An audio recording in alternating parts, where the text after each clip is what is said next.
This is Democracy Now!, democracynow.org. We end today's show with the world-renowned dissident and linguist Noam Chomsky. Nermeen Sheikh and I had a chance to speak with Noam on Monday and asked him about his assessment of President Biden's foreign policy. Well, the trajectory is not optimistic. Biden has pretty much picked up Trump's foreign policy. He's eliminated some of the more gratuitously savage elements, like in the case of Palestine, for example. Trump was not satisfied with just giving everything away to Israeli right-wing power, do what you want, and offering nothing to the Palestinians, just kicking them in the face. He even had to go beyond that to truly gratuitous savagery, like cutting off the lifeline, the UNRWA lifeline, for Palestinians to be able to have at least minimal bare survival in the Gaza, in the Israeli punching bag in Gaza. Even that, well, Biden removed those things. Other than that, pretty much followed the same policies. On Iran, he made some verbal moves towards overcoming the crime of U.S. withdrawal from the joint agreement, but he's insisting on perpetuating Trump's position that it's the responsibility of Iran, the victim, to move towards harsher agreement because the United States pulled out of an agreement that was working perfectly well. The worst case is the increasing provocative actions towards China. That's very dangerous. By now, there's constant talk about what's called the China threat. You even read it in sober, reasonable, usually reasonable journals about the terrible China threat. Well, what is, and we have to move expeditiously to contain and limit the China threat. What exactly is the China threat? Actually, that question is rarely raised here. It is discussed in Australia, the country that's right in the claws of the dragon. So recently, the distinguished statesman, former Prime Minister Paul Keating, did have an essay in the Australian press about the China threat. He finally concluded, realistically, that the China threat is China's existence. The U.S. will not tolerate the existence of a state that cannot be intimidated the way Europe can be, that does not follow U.S. orders the way Europe does, but pursues its own course.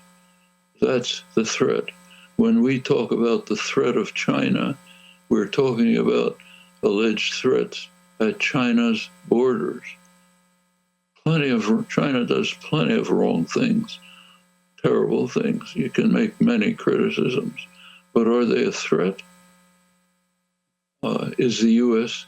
support for Israel's terrorist war against 2 million people in Gaza, where children are being poisoned because 1 million children are facing poisoning because there's no drinkable water?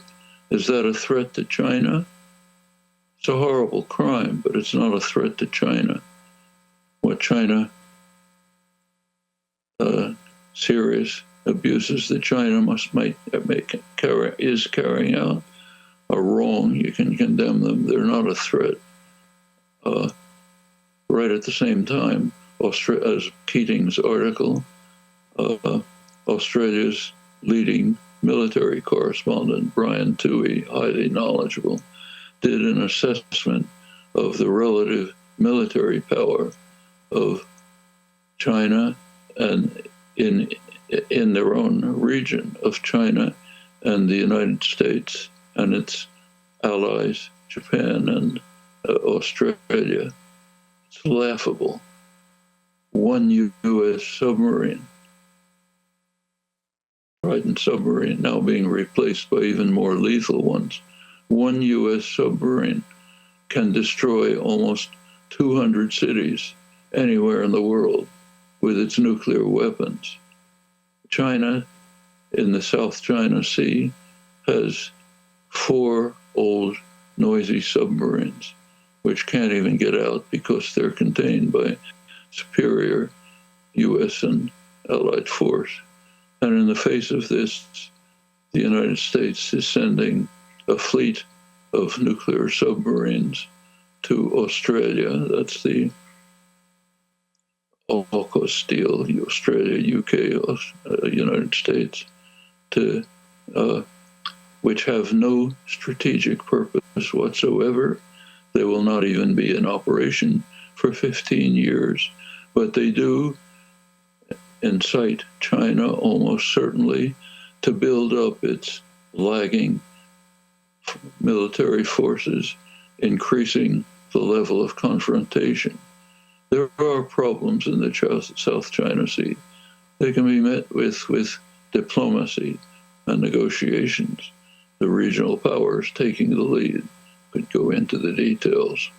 But the right measure is not increasing provocation, increasing the threat of an accidental development which could lead to devastating, even virtually terminal nuclear war. But that's the direction the Biden administration is following: expansion of the Trump programs. That's the core of their foreign policy programs. World-renowned dissident author Professor Noam Chomsky. He'll be joining us on our 25th anniversary online celebration December 7th at 8 p.m. Eastern Time with Greta Thunberg, Angela Davis, Arundhati Roy Martinez, Spada Winona LaDuke, and more. Visit democracynow.org for details.